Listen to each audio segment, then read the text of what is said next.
ابن اسحاق رحمہ اللہ فرماتے ہیں کہ رسول اللہ کے زمانے میں کعبہ 18 ہاتھ کا تھا، قباطی کا پردہ چڑھایا جاتا تھا، پھر چادر کا پردہ چڑھنے لگا۔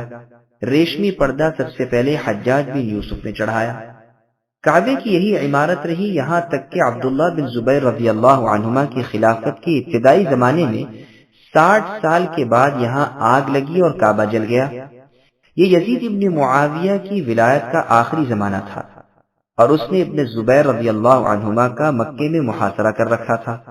ان دنوں میں خلیفہ مکہ عبداللہ بن زبیر رضی اللہ عنہما نے اپنی خالہ عائشہ صدیقہ رضی اللہ عنہا سے جو حدیث سنی تھی اسی کے مطابق رسول اللہ کی تمنا پر بیت اللہ کو گرا کر ابراہیمی قواعد پر بنایا، حتیم اندر شامل کر دیا، مشرق مغرب 2 دروازے رکھے، ایک اندر آنے کا دوسرا باہر جانے کا، اور دروازوں کو زمین کے برابر رکھا۔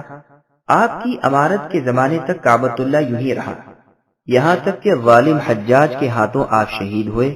اب حجاج نے عبد الملک ابن مروان کے حکم سے کعبے کو پھر توڑ کر پہلے کی طرح بنا لیا۔ صحیح مسلم شریف میں ہے، یزید ابن معاویہ کے زمانے میں جبکہ شامیوں نے مکہ مکرمہ پر چڑھائی کی اور جو ہونا تھا وہ ہوا، اس وقت عبداللہ ابن زبیر رضی اللہ عنہما نے بیت اللہ کو یوں ہی چھوڑ دیا۔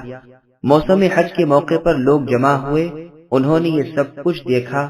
اس کے بعد آپ نے لوگوں سے مشورہ کیا، کیا سارا کعبہ ہی گرا کر نئے سرے سے بناؤں یا جو ٹوٹا ہوا ہے اس کی اصلاح کر لوں؟ تو عبداللہ بن عباس رضی اللہ عنہما نے فرمایا، میری رائے ہے کہ آپ جو ٹوٹا ہوا ہے اس کی مرمت کر دیں، باقی سب پرانا ہی رہنے دیں۔ عبداللہ بن زبیر رضی اللہ عنہ نے فرمایا، اگر تم میں سے کسی کا گھر جل جائے تو کیا وہ خوش نہ ہوگا کہ اسے نئے سرے سے بنائے؟ پھر تم اپنے رب عز و جل کے گھر کی نسبت اتنی کمزور رائے کیوں رکھتے ہو؟ اچھا، میں 3 دن تک اپنے رب سے استخارہ کروں گا، پھر جو سمجھ میں آئے گا وہ کروں گا۔ 3 دن کے بعد آپ کی رائے یہی ہوئی کہ باقی ماندہ دیواریں بھی توڑ دی جائیں اور از سر نو کعبے کی تعمیر کیا جائے۔